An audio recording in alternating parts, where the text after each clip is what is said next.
a very good morning to you, Singapore. Good afternoon and good evening to all the listeners tuning in from across the world. My name is Ed Ng. I'm a professor of organizational behavior at James Cook University, Singapore. I am also the Smith Professor of Equity and Inclusion here at Queen's University. I lead the People's, Cultures and Careers Research Cluster here at JCU. We conduct research on employment, equity and diversity, and the future of work in organizations. I will be your host today, as well as a moderator for today's webinar on privilege and prejudice, the relevance of social class backgrounds for CEO contenders selection. Now, we know from prior research that contenders with upper class backgrounds are favored for CEO positions. Since then, corporate America has undergone significant changes that have institutionalized shareholder primacy as the dominant principle. Now, what we do not know is if companies with concentrated ownership exhibit stronger preferences for upper class contenders due to greater salience of shareholders as primary stakeholders. Furthermore, collective bargaining environments may act as a countervailing force to upper class selection bias. So I've said a lot. What do all these things mean? So is social class really a factor in attaining the very top job? So today we will find out if upper class bias in CEO selection continues to be dominant, especially in corporate America. But before we begin, here are a few housekeeping items. The webinar will be recorded for publicity purposes. You will be able to ask questions at any point of the webinar through the Q&A function. Q&A will be at the end of the presentation. There will also be a satisfaction poll and survey at the end of the webinar. Please do take a couple of minutes to complete the survey. Your feedback is really important to help us improve and bring topics that are of interest to you. And if you have any technical issues, please use the chat button to communicate with the event organizers rather. Now it's time to get the show on the road. Now it gives me great pleasure to introduce my colleague and friend, Michelle Lee, who will share her research with us today. Michelle is an assistant professor of strategy and organizations here at Queen's University, hence my colleague here. Her research interests include social class, shareholder activism, CSR, and executive careers. Her research has been published in the Academy of Management Journal. Her dissertation research on how social class background of executives influence their careers have won the 2022 Elva Chapman Jr. Outstanding Dissertation Award. And she's presenting part of her research from her dissertation today. Now, before I hand off the mic to Michelle, I want to publicly congratulate Michelle again on her wedding to a very, very lucky man, Vince. I am grateful that Michelle has agreed to come on the show while she is still celebrating. Is Vince here on the show? I don't see him. All right, I owe Vince a drink. I'm gonna step off now and let Michelle take over. I'll step back in when it's time for Q&A. And with that, Michelle, you have the mic. Oh, thank you so much, Eddy. I'm so happy to be here today. Let me just share my screen and I will get this started. So yeah, as Eddy mentioned, this is part of my dissertation research. It's the first paper from it. We actually got a revision request for it. So of course, any feedback is appreciated today. So I wanted to start off by asking you a question. In 1984, Reader's Digest was considering two candidates for CEO. And on the surface, it seemed like they were very similar. So one was Kenneth Gilmore, one was George Gruen. They had both grown up within the company. They were high power executives within Reader's Digest, and they were both doing very well. But if you actually looked at their backgrounds, they came from very different backgrounds. For one, Kenneth Gilmore's dad was a director and had a master's degree at a time where it wasn't very common for people to have higher degrees. And Kenneth Gilmore attended Brown University. On the flip side, George Gruen's dad was a mechanic and who actually separated from his mom at an early age. And his dad only attended elementary school. George Gruen grew up doing track and football and attended Duke on a full scholarship and was in the Army Reserves, after which he joined Reader's Digest. So if you were to just guess, who do you think became CEO? I'm not grading you, so you can just write in the chat box who you think became CEO, if you feel so inclined. Okay, yeah, So like I've presented versions of this before and we get like equal, right? It's 50-50, but it's actually George Brood who did attain the CEO position. So we'll be discussing this question a bit more with this presentation. But before I do continue with this, I wanted to define social class background because I'll be referring to it a lot throughout this presentation. So social class background is defined as a relative socioeconomic rank in society, reflecting the socioeconomic status an individual is born into. So it's conceptualized by parental income, education, and occupation. So social class background has kind of become very relevant in society today. There's actually a lot of media talking about class. And in Australia and Singapore, where I imagine many of you are, it's quite relevant. In Australia, children born into the poorest households only have about a 10% chance of jumping into the top income earners, which actually tells us that there is some stratification within society. And in Singapore, there was a recent article about a TikToker who posted about receiving her first luxury bag, which was about 80 Singaporean dollars. So a lot of commentators were saying that's not a luxury bag, but for her, this was a luxury bag. So it just kind of put to the forefront what class is, right? Your perspective, depending on how you grew up. And we also know that in Singapore, for example, an NUS grad has a median income about 4,200 per month, which is double the salary of individuals with just secondary or lower education. But in contrast, a cleaner just earns between 1,570 to 2,210 per year. So as you can see in Singapore, although Singaporeans consider themselves a pretty middle-class society, they're actually quite a bit of gap even between the middle and the working class. We also saw social class differences with COVID-19. So this is a map of New York City when COVID first emerged there in 2020. And the darker areas represent areas of higher cases of COVID-19. And if you compare this to an income map of New York City, the lighter areas actually represent areas of lower median income.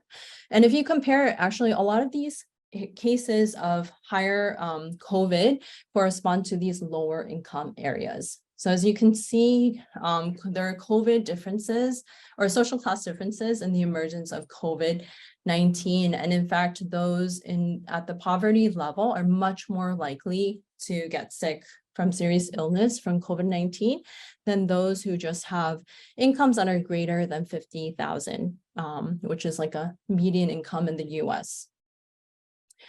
So today I'll be studying the importance of social class background in chief executive selection. And the reason I do so is because CEOs control a lot of resources. And we know that they dictate a lot of organizational outcomes, but more recently, a lot of research has been showing that they also dictate societal outcomes. And it's important to understand whether those of different class backgrounds who actually make it to the executive level have equal opportunity once they do so. But the prior literature, as Eddy kind of previewed, has suggested that executives of upper class origin are overrepresented in the upper echelons. But the last empirical study that was done was actually done in 1986 based on 1970s data. So there really hasn't been much research since the 1970s.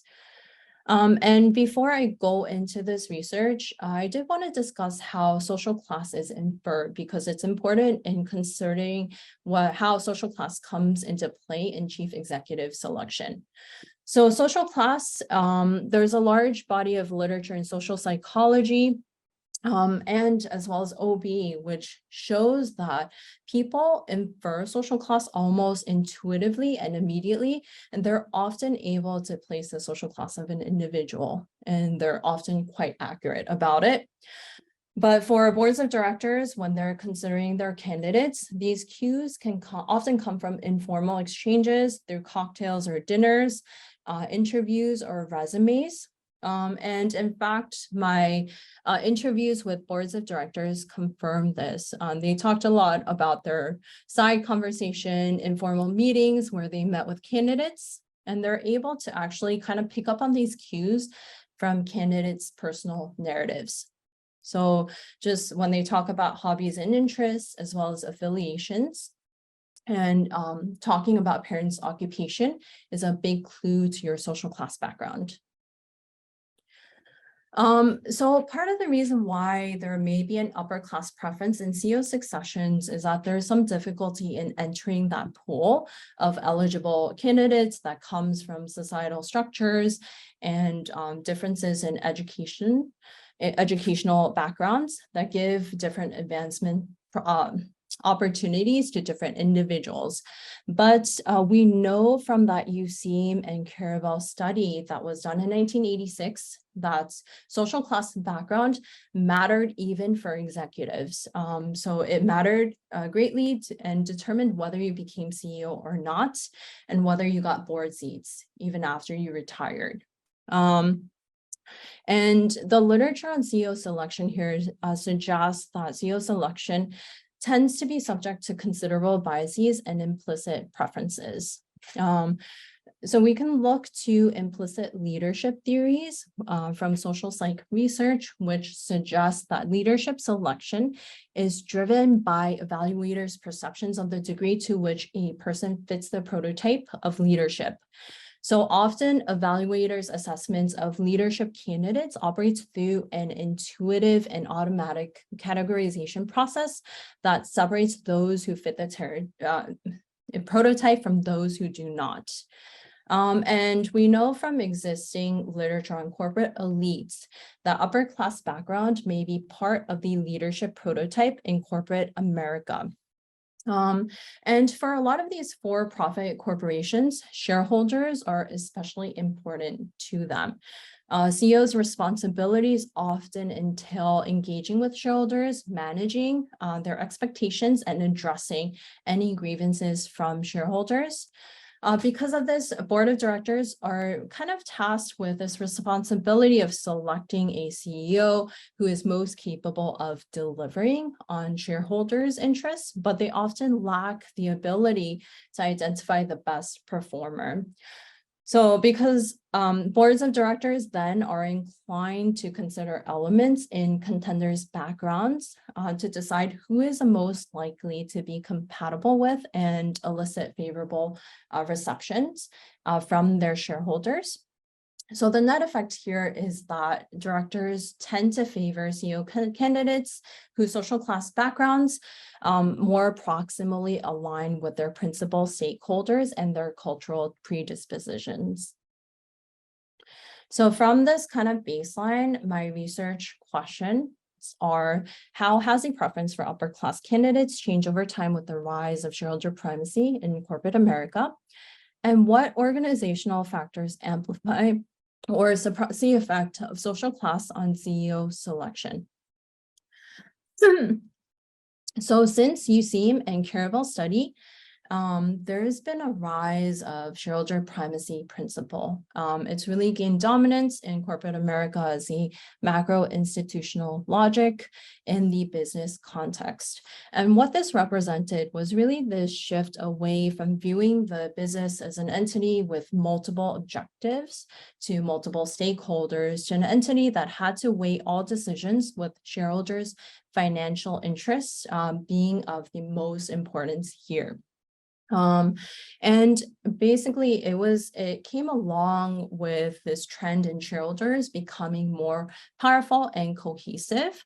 There was a growth of institutional investors as well as financial analysts who kind of proposed shareholder primacy as a solution to the corporate governance grievances at that time.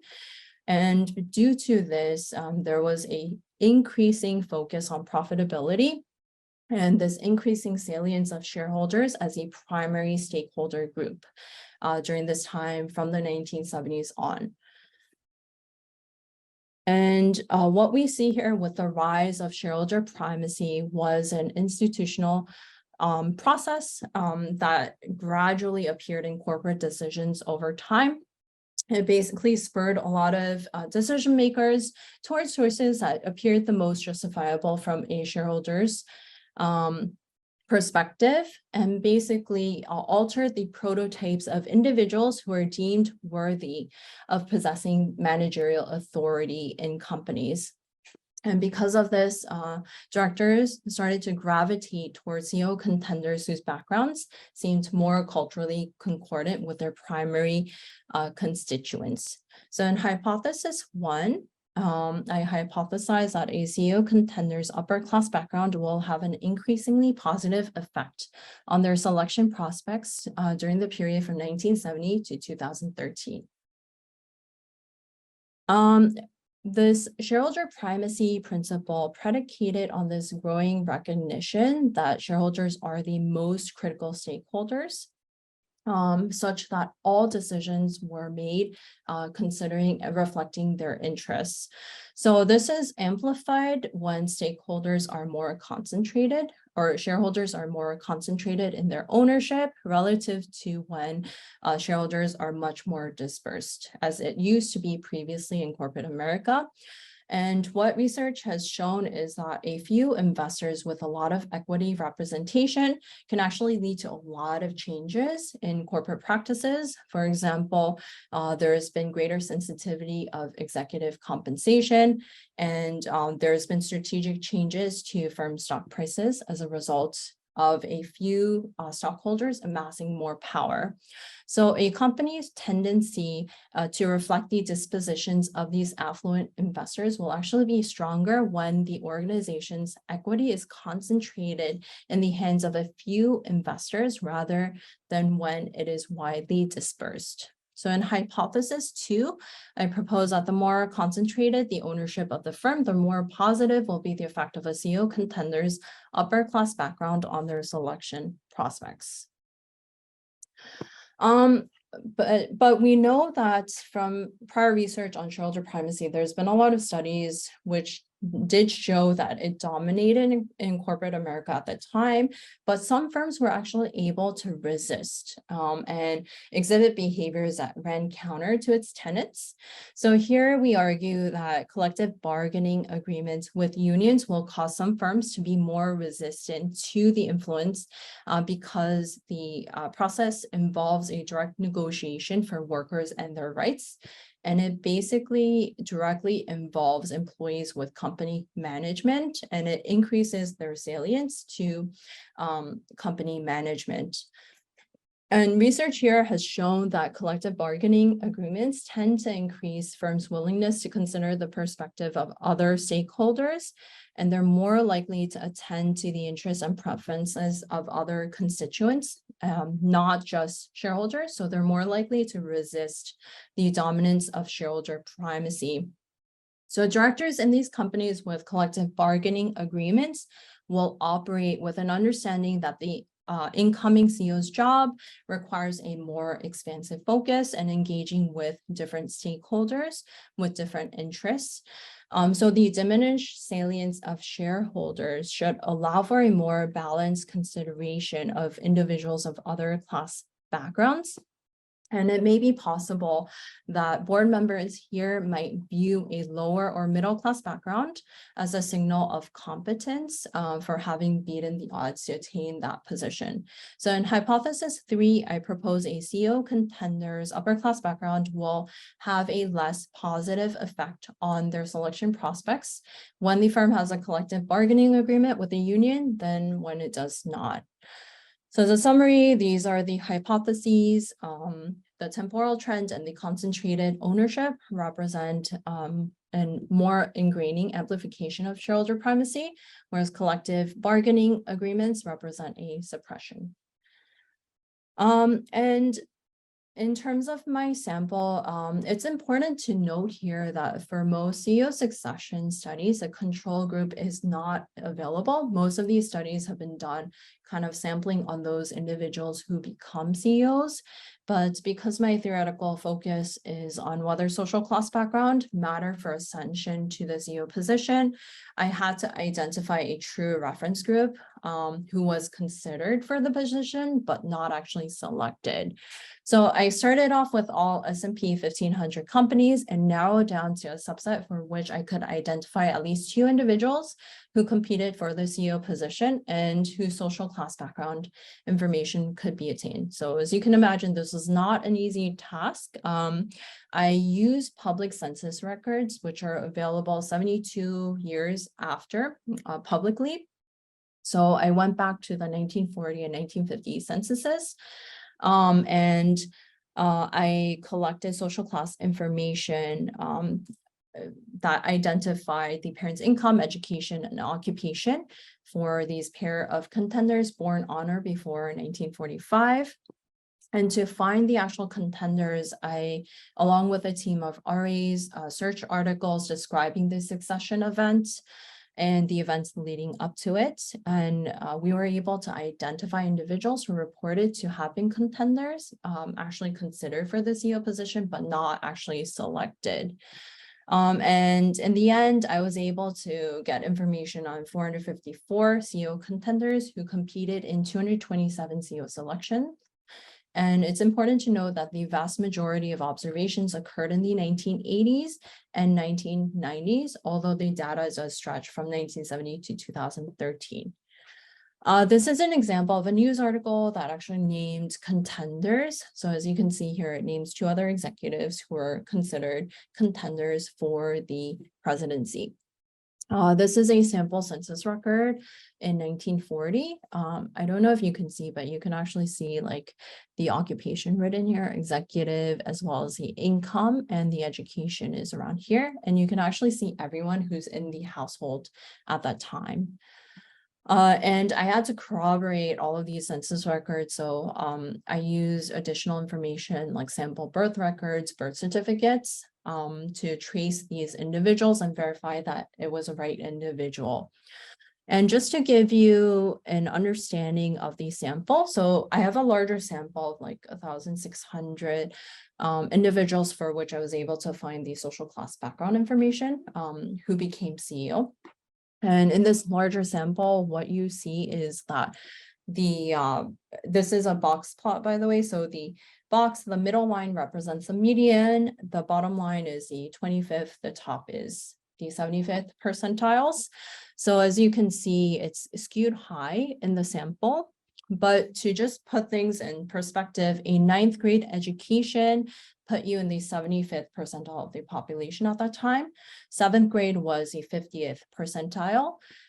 Income above 1,200, so this is 1940, put you in the 50th percentile, whereas 2,000 plus was the 75th percentile of the population.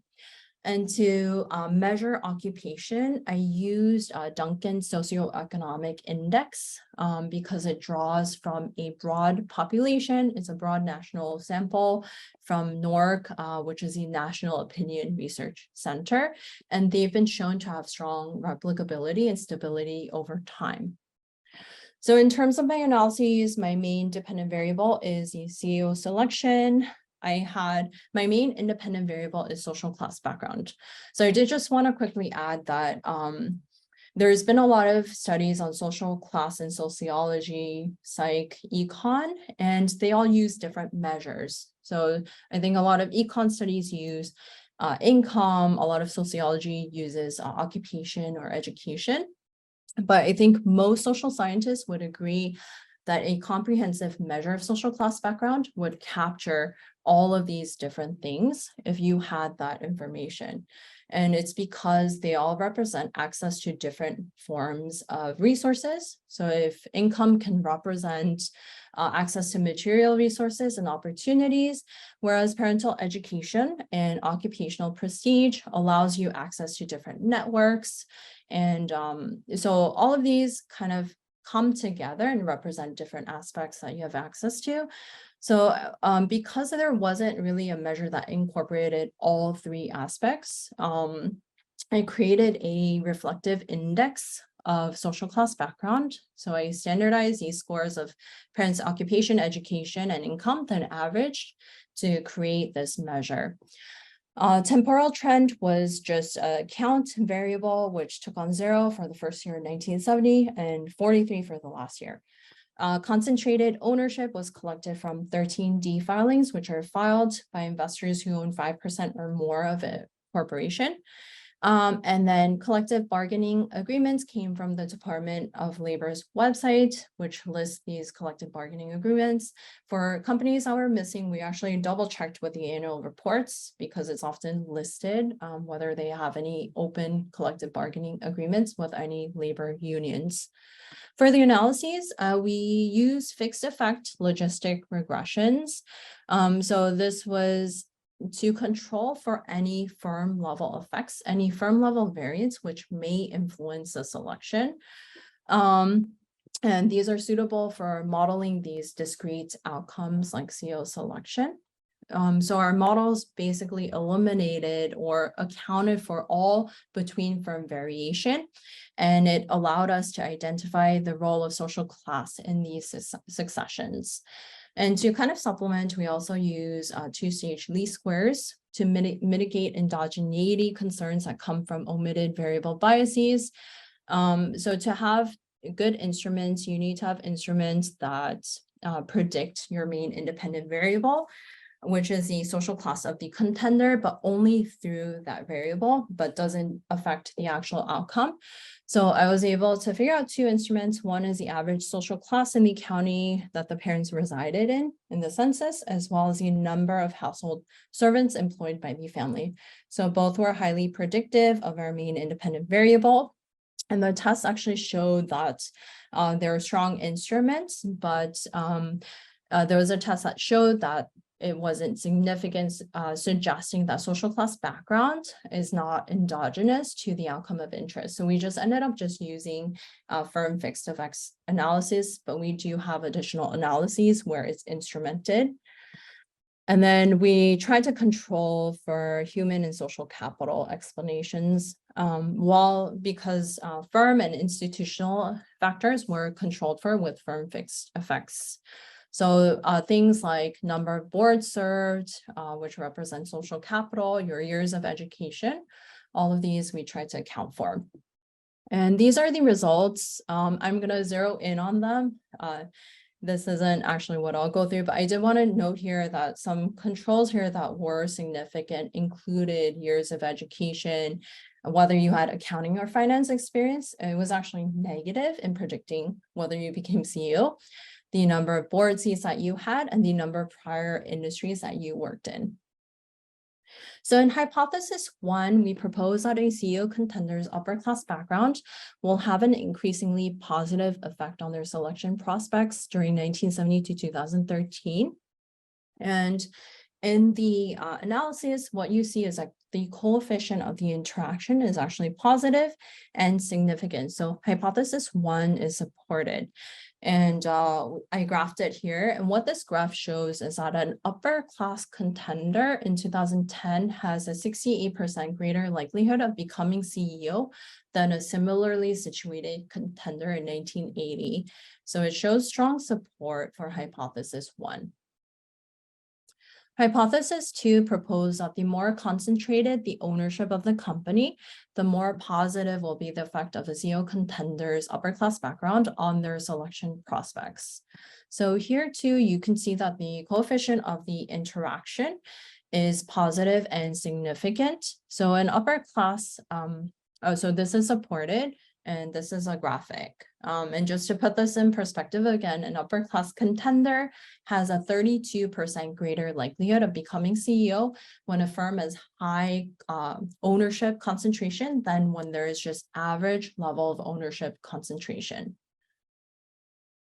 And in hypothesis 3 proposed that a CEO contender's upper class background will have a less positive effect on their selection prospects when the firm has a collective bargaining agreement with the union than when it does not. So here also, if you look at the results, the interaction of social class and collective bargaining agreement is negative and significant. And graphing it is always super helpful for interactions. And what this graph shows is that at firms with a collective bargaining agreement, an upper class contender has a 51% lower likelihood of becoming CEO than a similarly situated contender would have at firms with no collective bargaining agreement. So just a summary of the results, we also put all three interactions together and they maintain some significance at least, but we did find that the temporal trend and the concentrated ownership kind of went to marginal significance. And we think it's because there is some correlation of the two trends. So over time, you do see that there is more concentrated ownership of corporations. So I think that's why you see a little bit of a weakening of that effect. But overall, the hypotheses were supported. So implications of this, Raj Chetty and his co-authors have been really famous because they brought this topic of social class to a very relevant, and they did a study where they looked at the outcomes of children in comparison to their parents. And what you find is that children more and more so are making less than their parents. Like that trend of them making more than their parents is declining over time. And how this study contributes here is that you actually see that within executive selection decisions, there's an upper class preference that's become amplified over time, which may be contributing to kind of the social stratification that we see in society today, and it's become amplified. In terms of theoretical contributions, we contribute to the literature on corporate elites. Our study shows that this sweeping transformation of corporate America towards this institutionalization of shareholder primacy principle has actually entrenched the relevance of social class in CEO selection.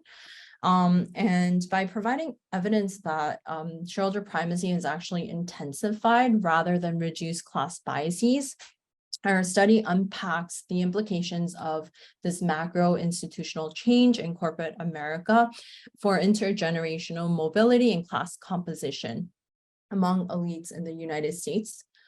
And then we also theorize and show that firms are more likely to select CEOs based on the degrees to which the contenders' backgrounds align with their primary stakeholders. So when shareholders are especially heightened, there's an upper class preference.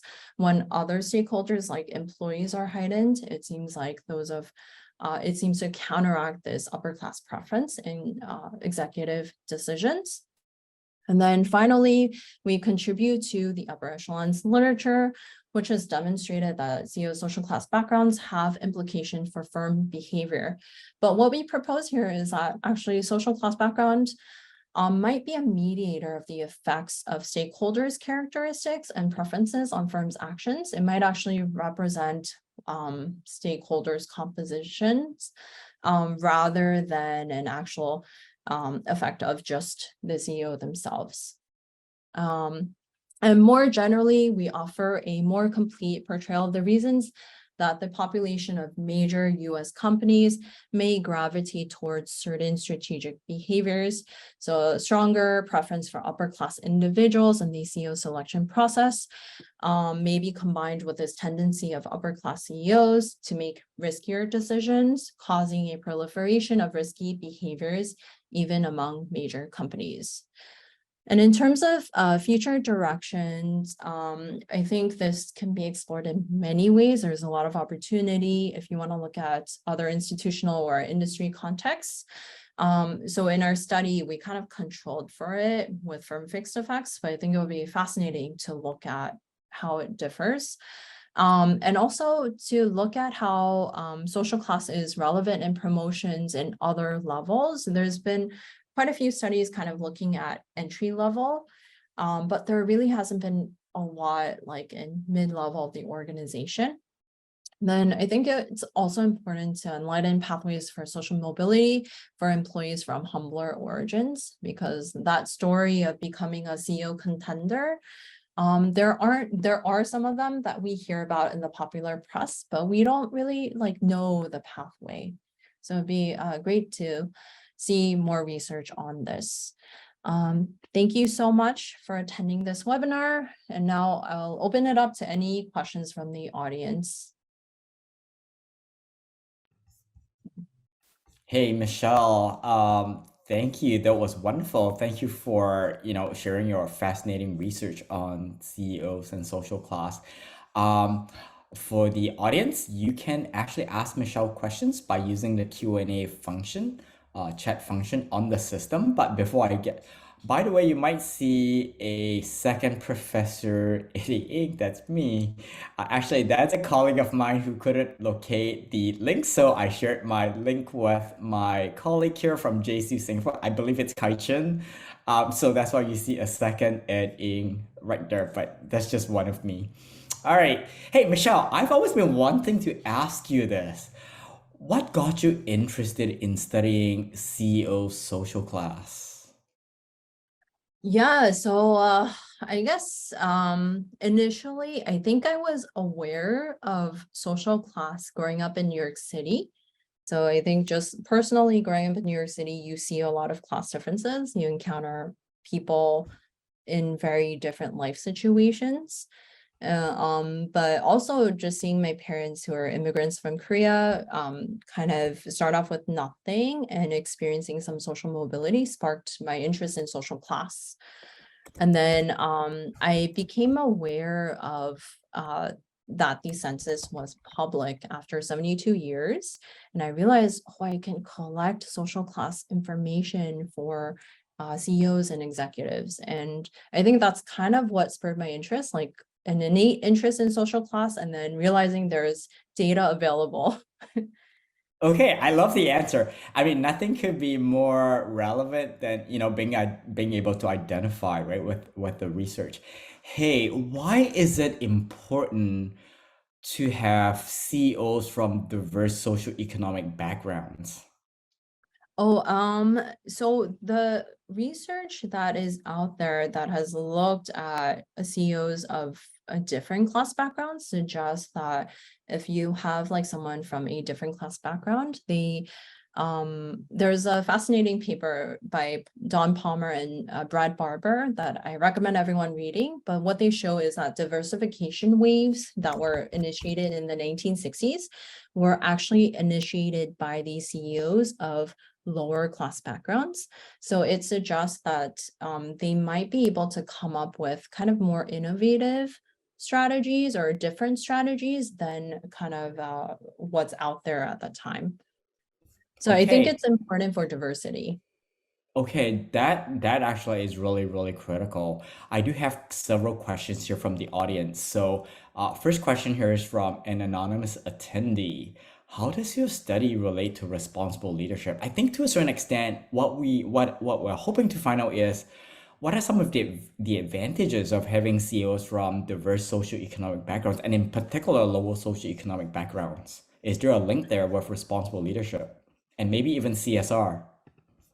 Yeah, so I think there are examples of CEOs who come from humbler backgrounds who actually engage in more CSR. Uh, and I think the classic example here is Howard Schultz from Starbucks. He actually started health insurance for his employees at a time where it wasn't popular to do so. And it's expensive for companies. So most companies cut it back, but you actually see that Starbucks instilled it and took on that expense because he thought about his employees and he wanted his employees to be um, happy. But also like the OB research here is strong in showing that those from working class backgrounds tend to be more pro-social and other oriented, where those from upper class backgrounds are more independent. So we would expect that leaders from working class backgrounds might be more pro-social. Okay. Hey, this leads right into the next two questions that are sort of related. I have two questions here, one from Kung Fu, um, and with a follow-up question that's fairly related. First question here is there a difference in the selection of CEOs from public vis-a-vis private companies? But relatedly, and here's a comment followed by a question from Abhishek. government-linked companies in Singapore have a preference for CEOs from the public sector. Is it possible to link the public sector to public servants to social class? What immediately comes to mind is generally people who are more predisposed to pro-social behaviors, what we call public service motivation, are much more likely to go into the public sector, right? So is there a link here between CEOs from public sector having more humble beginnings, as well Um, as CEOs, in with government-linked companies? I guess what we call crown corporations in Canada, um, having preferences yeah, for CEOs from public um, sectors. I'm not sure like about the Singaporean context, but like when I think about the US context and people who go into public service, it's actually individuals often from wealthier backgrounds who can afford to go into majors where they don't need to make a lot of money. Public service often entails kind of the sacrifice. So I have friends in public service who talk about there's a general type of student there, like wealthier background, really interested in politics, who goes into that space. So it's possible that in Singapore, those of humbler backgrounds are actually going into public service, but in the US, it seems like those of a more privileged backgrounds actually go into this space. Yeah, And it it's reminds me of interesting. Aaron Check's work, right? How people with passion tend to be stuck in lower socioeconomic backgrounds, whereas the privileged ones are much more likely to get ahead. Okay, here's another question about collective agreement environments. So this is a question from Kaishan. He changed his name. I changed mine too to the real Ed Ing. I see he changed his name, my name to Kaishan. All right. So hasn't the collective agreement changed over the years? How would you predict your results to be? Would they be equally sort of applicable compared to your findings over the years? Yeah, I mean, I have gotten this question a few times at this point. Especially in recent years, we do know that like stakeholders have increased in their salience, and a lot of companies now are expected to engage in CSR, for example, and think about their stakeholders. So I do expect that the study's findings wouldn't hold as strongly now. But at the same time, you see the proliferation of institutional investors like private equity investors, hedge funds. These are companies that are making a ton of money out there and they're still like as strong as ever. So I think maybe it's weakened, but I think it really depends on the ownership of the company. That's what I would say. Okay. Now, here's an interesting question. I think the question that a lot of people want to know. Um, Given that we know, there's a strong sort of preference for higher socioeconomic backgrounds to be contenders, how does that impact sort of younger CEOs? In this case, millennials or even Gen Z that we see are up and coming. Um, so for younger CEOs, I think it's hard to say. So I think the ideal study of this would be like looking at two people who are younger contenders for CEOs and whether their class background influences like selection. And even if I looked at younger CEOs, I would predict the same thing. Like there is an upper class preference. I think a lot of these like tech startups, like those that get a lot of buzz, if you look at the individuals who founded them, I would say a good chunk of them are actually of wealthier backgrounds because they're kind of the ones who are more able to kind of take those risks early on. Yeah, no, that makes sense to me. Another question I have for you here is, do you think gender or ethnicity plays a role in CEO selection? Oh, I'm sure it does. I actually I was really interested in this, but there really isn't that much variance, especially given kind of the time period that I was studying. So because of that, I didn't find like a significant effect for this, but I'm sure that gender or ethnicity also has a role. And I say that because I want to refer this person to Andros Toksic's and Lauren Rivera's study. it was a resume audit study, and what they find is that basically law firms had an upper class preference in taking in individuals, but they found this was reversed for women from upper class backgrounds. So actually these law firm hiring committees had a bias against women from upper class backgrounds because they thought, oh, they weren't committed, that they would just try to marry off and not stay with the company. So yes, I do expect that gender and ethnicity probably has a strong role here too. Okay, that makes sense. Hey, I've got a burning question. I recently came across a paper that was under review while I was the reviewer. What do you think? Can education compensate for more humbler beginnings, lower socioeconomic background? So if I had gone to an elite private college, would that be able to compensate for the lack of socioeconomic status? Yeah, actually, Raj Chetty's study, I think, showed exactly that. So if you do go to an Ivy League college, if you do actually make it there, then it can kind of balance it out, and your life outcomes can be quite similar to those of your peers, but only if you make it there. But we also know that Ivy Leagues disproportionately accept students of upper class backgrounds rather than lower class backgrounds. But we do see like slight changes in admissions. So I think schools like Stanford have been making like a conscious effort to increase like the social class diversity. Okay, that's good to know. I have a question here on the similarity attraction paradigm, right? So the boards ultimately sort of shortlist and pick the CEO. How much of the CEO contenders actually reflect the maybe values or the demographic characteristics of the board itself? Even things like Yeah. education background, which we know, if you had one of the examples I like to give is American Express Canada. Four out of the five senior executives at Amex Canada actually were graduates of West Point, right? So there's the good old boys network that is well and alive. Yeah, I mean, I think the prior research suggests that this boards of directors are likely of upper class background. But actually, that's one of the points that the reviewers kind of really pushed hard on. So it's taken a year of collecting data on the social class backgrounds of boards of directors of these companies. So that's kind of what I'm working on right now. But I do think it does reflect their preferences, that they're upper class and they prefer upper class. But above and beyond that, we also expect our findings to hold. Okay, I'm having a chuckle here over Emil's comment about my name. All right, now this is the very popular question that we keep seeing a lot, especially in ethics journals. Now, what do we know about male and female CEOs with respect to CSR and business strategy?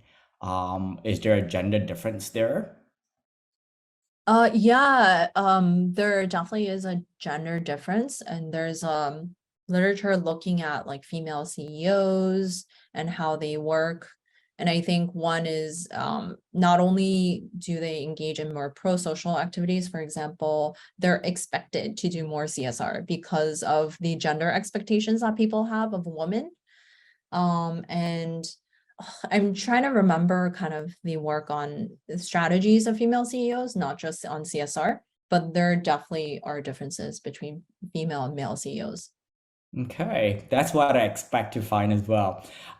Here, back to Emo's question to you. So we know that a lot of us would try to, or shouldn't say try to, would attend a lot of these Ivy League colleges, right? So some of us would actually do a degree, for instance, an MBA. Some of us would actually just attend professional development programs or certificate programs. So there's substantive versus symbolic attendance at this Ivy League. Does it actually make a difference, you think? In social class? Uh, difference in like balancing out the results. Um, Yeah. Well, I guess the genesis or the intent of the question may be because, Ivy League students generally represent, pretty privileged backgrounds, right? So, but instead of sort of having that privileged background, attending, say, Harvard for 4 years, I would just go and do a certificate. Would that sort of help balance out the socioeconomic background here? Oh, I see, I see. So if they just like got a certificate. Um, no, I mean, because it's like the effect of your background isn't just on like your Ivy League education. I think there's also work that shows like it's also your access to networks. I think like if you have highly influential parents, they will try to get you that internship. And I think there are some banks that got in trouble for putting like their clients' kids as interns within their companies. So you see that kind of influential behavior, like getting that foot in the door or being able to come home and discuss like issues or discuss like business like at the table. That's the kind of exposure that you would get from maybe an upper class background as opposed to parents who are just like in working class occupations. Okay, so what I'm hearing is that symbolic sort of attendance cannot really replace the socialization that takes place, right, over the several years that you spend, especially building relationships, social capital, during your time at at this Ivy League colleges. All right, I really want to find out, are there any advantages to being a contender of lower class background that may lead boards to actually select lower class contenders? So I'm the underdog here. Yeah, so that's actually in my follow-up study. But basically what we find consistently is that for someone of lower class background to have moved up that much and made it to that level, there is an advantageous perception that they worked extra hard, that they have something extra, like this extra work ethic motivation, and they're doers, they're able to overcome any situation. So it's advantageous over their upper class counterparts. And I was able to like interview boards of directors and do like kind of a survey study on Qualtrics, and I find this consistently with these different constituents that I surveyed. Wow, that's good to know. This is actually, essentially the spirit of the last question I have here. Hey, Michelle, I think we can have this conversation for another couple of hours, but I know we can't do that. So thank you again for sharing your research and, insights with us on your fascinating study. I'm personally grateful for your time. I know we spent a whole day at convocation earlier today. So now it's time to bring the webinar to a close. But before we exit, I would like to take this opportunity to promote our next webinar from the research cluster that I have here. So continuing with our team on diversity and inclusion, which is pretty close to my heart, I am delighted to share that Dr. Kathleen Park, a colleague and friend from Boston University, will be offering our next webinar. Kathleen will be speaking to us on surviving the maze, unpacking diversity in the migrant hierarchy in the elite migrant journey in the global south. So questions of how and why migrants are successful or can succeed in new destinations and in organizational settings have been widely studied, especially in the management and migration literature. However, most of these studies have focused on south to north or east to west migration, like my parents did. We therefore know little of the experiences of west to east migration or south to south migration, especially within the context of elite migrants. So continuing on with the theme of upper class CEOs here. So Kathleen's work will spotlight how ascribe and achieve status differences among elite migrants would impact the transitions into destination countries and organizational settings. If you want to hear more about elite migrants, status, and hierarchy, don't miss out on this equally fascinating research. I'm not sure. I thought I saw Kathleen here earlier. I'm not sure if she's still on. If you are and you want to sort of say hi to everybody, that would be great. Kathleen, I'm not sure if you're still on here. Let me see. I got to close too many. I have too many windows on. She is she's on here, but I'm not sure if she's live. All right, so that's Kathleen's presentation coming up. So the date and time for Kathleen's webinar will be announced later. So please keep your eyes peeled out for announcements in your inboxes. Thank you again for spending your morning or evening here with us today. If you want a recording of today's presentation, you can check back in a few days by visiting the JCU Singapore or our research cluster website. So thank you all. Have a great evening. And Michelle, once again, thank you very much for sharing your work with us today. Thank you so much for having me. I look forward to any emails if you have any questions. Great. Bye. Okay, bye.